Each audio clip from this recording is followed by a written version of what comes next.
திராவிட பேச்சரங்க பார்வையாளர்களுக்கு வணக்கம். நான் உங்கள் புவனேஸ்வரி. ஒன்றிய அரசாங்கம் திராவிட முன்னேற்ற கழக அரசின் சிறப்பாக செயல்பட முடியாத அளவுக்கு மக்கள் மத்தியில கெட்ட பேர் உண்டு பண்ணணும் என்ற அந்த குறுகிய மனப்பான்மையோடு பல்வேறு அழுத்தங்களை நிதி கொடுக்க மாட்டேன்னு சொல்லிட்டு நீங்க இந்த புதிய கல்விக் கொள்கையில கையொப்பமிட்டாதான் உங்களுக்கு நிதி கொடுப்பேன் என்று சொல்லி இப்படி அழுத்தம் கொடுக்கறது, ஜிஎஸ்டி வரி அதை கொடுக்காம நிறுத்தி இந்த மாதிரி எல்லாம் பல்வேறு நெருக்கடிகளை வெள்ள நிவாரண நிதி கொடுக்காம விடுறது, இப்படி நிதி எல்லாம் கொடுக்காம விட்டுட்டா இந்த அரசாங்கத்தின் மீது மக்கள் மத்தியில கெட்ட பேர் உண்டு பண்ணும் அப்படின்ட்டு பல்வேறு நெருக்கடிகளை கொடுத்தாங்க. ஆனாலும் இந்த சூழ்நிலையெல்லாம் நம்ம திராவிட மாடல் முதல்வர் ரொம்ப சாமர்த்தியமாக திறமையாக கையாண்டு மக்கள் பாதிக்காத வகையில மக்கள் பாராட்டக்கூடிய வகையில எல்லாம் மக்கள் நல திட்டங்கள் நிறைய கொடுத்துட்டு இருக்காங்க. அது எல்லாத்துக்கும் தெரியும். புதுமை பெண் திட்டம், நான் புதல்வன் திட்டம், தமிழ் புதல்வன் திட்டம், இந்த மாதிரிலாம் நிறைய திட்டங்களை கொடுத்து மக்கள் இந்த அரசாங்கத்தை பாராட்டுறாங்க. அவங்களுக்கு என்ன நோக்கம்னா, எப்படியாவது அவங்க அரசியல் ரீதியான குற்றச்சாட்டுகளும் வச்சு பார்த்துட்டாங்க. ஒன்றிய அமைச்சர்களை வச்சியும் நெருக்கடியில கொடுத்து பார்த்துட்டாங்க. இவங்களால ஒண்ணுமே பண்ண முடியல. இந்த அரசாங்கத்தை எப்படி பால் போட்டாலும் சிக்ஸர் அடிக்கிறாரு முதல்வர். சிக்ஸர் அடிக்கிறாரு, சவால் விடுறாரு. திராவிட முன்னேற்ற கழக அரசு எப்பயுமே டெல்லிக்கு அவுட் ஆஃப் கண்ட்ரோல் தான்.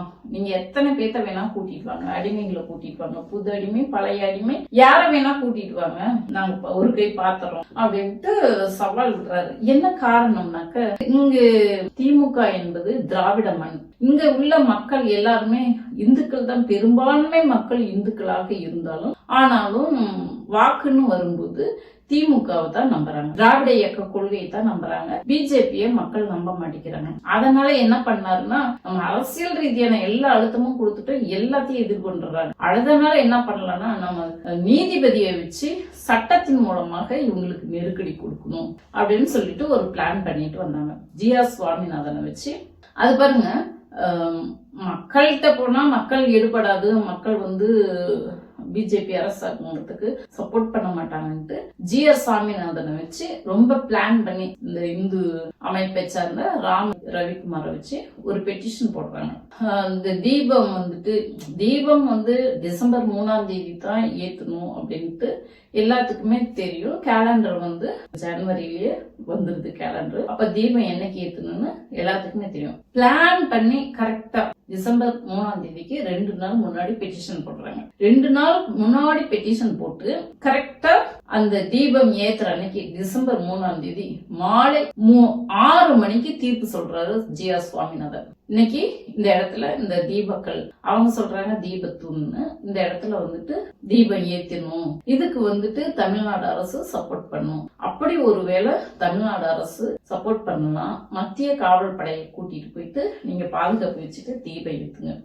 இப்படி ஒரு தீர்ப்பை இதுவரைக்கும் எந்த ஒரு நீதிபதியும் வழங்கல. அது எல்லாத்துக்கும் தெரியும். அதை நம்ம பலமுறை பேசியாச்சு. அப்போ நீதிபதிகளை வச்சு இன்னைக்கு நீதிபதிகளா அரசியல்வாதிகளா மாற சூழ்நிலையை ஒன்றிய அரசாங்கம் உருவாக்கிட்டாங்க. இப்படி ஒரு தீர்ப்பு சொல்லிட்டாங்க. ஆனா அந்த நீதிபதிக்கே தெரியும் தானே, இப்ப ஒரு தீர்ப்பு சொன்னாக்க அதை செயல்படுத்துறதுக்கு 30 நாட்கள் அவகாசம் இருக்குதுன்னு. ஒண்ணு செயல்படுத்துறதுக்கு 30 நாள் இருக்குது, அல்லது நான் செயல்படுத்த மாட்டேன் என்று சொல்லிட்டு மேல்கோர்ட்டுக்கு போறதுக்கும் அப்பீலுக்கு போறதுக்கும் அவகாசம் இருக்குதுல்ல. அததான் கோவில் நிர்வாகம் செஞ்சிருக்கு. அப்போ நீதிபதிக்கு தெரியும். ஆனாலும் என்ன சொல்லி அரசியல் பண்றாங்க, நீதிபதி கொடுத்த தீர்ப்பையும் மீறிட்டாங்க. நீதிபதியவே இந்த அரசாங்கம் மதிக்க மாட்டேங்குது. நீதிபதி பேச்சுக்கு இந்த தீர்ப்புக்கு மரியாதை இல்லையா? ஒரு இந்துக்களை கூட தீபம் ஏத்த விட மாட்டேங்கிறாங்க.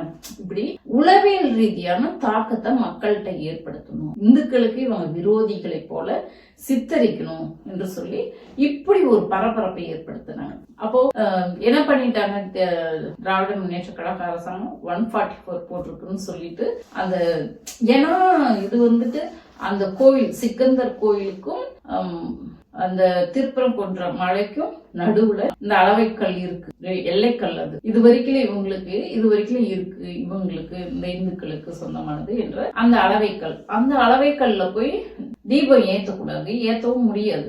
அப்படி இருக்கும்போது இவங்க வேணும்னே பிரச்சனையை உண்டு பண்ணணுன்றதுக்கோசரமே இந்த அரசாங்கத்தை எதுவும் பண்ண முடியல அப்படின்னு சொல்லிட்டு ஒரு மாதிரி அரசியல் ரீதியான அழுத்தம் கொடுத்தாங்க, எதுவும் பண்ண முடியல. அப்போ நீதிபதியில வச்சு இந்த அரசாங்கத்துக்கு நெருக்கடி உண்டு பண்ணிட்டு இப்படி பிளான் பண்ணாங்க. அதே சாமர்த்தியமா 144 போட்டு முடியாதுன்னு சொல்லிட்டு மேல் கோர்ட்டுக்கு அப்பீல் போயிட்டாங்க அறநிலையத்துறை. அப்போ போனதுக்கு அப்புறம் இப்ப 2 நாளா ஹைகோர்ட் மூலமா இந்த வழக்கு நடந்துட்டு இருக்கு. 2 நீதிபதிகள் கொண்ட அமர்வுல நடக்குது. அப்போ இந்த நீதிபதிகள் கேக்குறாங்க, என்னது இது ஒரு தரப்பு இது அளவைக்கல்னு சொல்லுது. அங்க வழக்கறிஞர் வாஞ்சிநாதன் சமூக நல்லிணக்க கூட்டமைப்புன்னு ஒரு கூட்டமைப்பு வச்சு செயல்பட்டு இருக்காரு. அவர் சார்பா இது அளவைக்கல் தான், இது தீபத்தூண் இல்ல என்று சொல்லி அதற்குண்டான ஆதாரங்களை அவர் தாக்கல் பண்றாரு. இன்னொன்னு இந்த பக்கம் ராம ரவிக்குமார் நீதிமன்ற அவமதிப்பு வழக்கு தொடுத்து, இல்ல இது சமணக்கல் பல ஆண்டுகளாக இருக்குதுன்னு சொல்லிட்டு அவர் சொல்றாரு. ஆனா சமணக்கல்ன்றதுக்கு எந்த ஒரு ஆதாரமும் அவங்க கொடுக்கல. ஆனா அளவைக்கல் இதுதான் அப்படின்றதுக்கு ஆதாரத்தை வாஞ்சிநாதன் வழக்கறிஞர் வச்சிருக்கிறாரு. அவர் வாதம் என்ன முன்வைக்கிறாருன்னா, இந்த 2022ஆம் ஆண்டு அப்துல் ஜாஃபர் என்பவர் 2005 தகவல் உரிமை சட்டப்படி அங்க அவர் கேட்டிருக்காரு. என்னைக்கு 18/1/2022 அன்று தகவல் உரிமை சட்டத்துல அஞ்சல் மூலமா பெட்டிஷன் கேட்டிருக்காரு. என்ன கேட்டிருக்காருனாக்க, இந்த ஜிடி ஸ்டேஷன் மொத்தம் எத்தனை இருக்கு, எந்த ஆண்டு நிறுவப்பட்டது, இதோட மேப் எனக்கு வேணும் என்று சொல்லி 18/1/2022 கேக்குறாரு. யாரு? அந்த ஊர்ல திருப்பரங்குன்றம் மலையை சுத்தி இருக்கக்கூடிய அந்த ஒரு இஸ்லாமியர் ஒருத்தர் அப்துல் ஜாஃபர் என்பவர் கேக்குறாரு. அதுக்கு பி பழனிமுத்து ஒன்றிய பொது தகவல் அலுவலர் அவர் என்ன பதில் சொல்றாருன்னா, என்னைக்கு பதில் சொல்றாரு? 24/2/2022. ஏறக்குறைய 1 மாத காலம் டைம் எடுத்துக்கிட்டாங்க. ஃபர்ஸ்ட் 18/1, அடுத்தது இது 24/2, ஒரு 20 நாள் டைம் எடுத்துக்கிட்டாங்க. அப்ப என்ன பதில் சொல்றாருன்னா, நீங்க கேட்ட தகவல்கள் எதுவுமே எங்க அலுவலகத்துல இல்ல. 2000 வந்த பெரும் வெள்ளத்தில் ஆவணங்கள் எல்லாம் அழிஞ்சு போயிடும். அதனால என்ன பண்றதுன்னா, இந்த தகவல்களை உத்தரகாண்ட் மாநிலத்துல இருக்கிற டெக்ராடூன்ல அங்க ஒன்றிய நிலக்கணிப்பியல் துறைக்கு அனுப்பி உங்களுக்கு இந்த ஆவணத்தை பெற்றுக் கொடுக்கிறோம் என்று சொல்லி ஃபர்ஸ்ட் கடிதம் அப்படி அனுப்புறாங்க. அடுத்தது 2வது ஒரு கடிதம் அனுப்புறாங்க. அது என்னைக்கு அனுப்புறாங்கன்னா, 21/3/2022 அன்னைக்கு மறுபடியும் மீண்டும் பதில் போடுறாரு. அதுல என்ன பதில் கொடுக்கறாங்கன்னாக்க, ஜிடி ஸ்டேஷன் அதாவது அந்த நில அளவைக்கல் நிறுவப்பட்ட ஆண்டு எப்ப சொல்றாங்கன்னா 1808 to 1809 ஆண்டுல ஒரு நிலவைக்கல் நட்டிருக்கிறாங்க. இன்னொன்னு 1871ஆம் ஆண்டுல ஒரு நிலவைக்கல் நட்டிருக்கிறாங்க. மொத்தம் 2 கல் இருக்கு. அதுக்குண்டான மேப்பும் கொடுத்திருக்காங்க. நான் காட்டுறேன் பாருங்க. மேப்பு, அந்த இதெல்லாம் கொடுத்திருக்காங்க. அந்த தூணு அதுல ஒரு நில அளவைக்கல் சிதிலம் அடைஞ்சு சேதம் அடைஞ்சிருக்குது. மொத்தம் இந்த அளவைக்கல்லோட வாழ்நாள் 216 ஆண்டுகள் ஆகுது நில அளவைக்கல் நட்டு அப்படின்னு சொல்லிட்டு ஒரு ஆதாரங்களை வழக்கறிஞர் வாஞ்சிநாதன் சார்பாக போய் தாக்கல் பண்றாங்க. இன்னொரு ஆதாரத்தையும் எடுத்து வைக்கிறாரு வழக்கறிஞர் வாஞ்சிநாதன். மத வழிபாட்டு தலங்கள் பாதுகாப்பு சட்டம் 1991, பிளேசஸ் ஆஃப் வொர்ஷிப் ஆக்ட் 1991 சட்டப்படி ஏற்கனவே உள்ள ஒரு மத வழிபாட்டு சின்னமோ அல்லது வேறு மாற்று மத வழிபாட்டு இடம் இருந்தா அதை அப்படியே பாதுகாக்க வேண்டுமே தவிர அதை மாற்றுவதற்கான உரிமை எங்களுக்கு சட்டப்படி கிடையாது. நாங்க இன்னைக்கு புதுசா போய் ஏத்தின சட்டம் எங்களை தடுக்கிறது அது குற்றம் சொல்லுது. 1991ஆம் ஆண்டு பாராளுமன்றத்திலே நிறைவேற்றப்பட்ட சட்டத்தில் இந்தியாவில் உள்ள மத வழிபாட்டு தலங்கள் 1947 ஆகஸ்ட் 15ஆம் தேதி எப்படி இருந்ததோ அதே போல் இருக்க வேண்டுமே தவிர அதை மாற்றுவதற்கான உரிமை யாருக்கும் கிடையாது.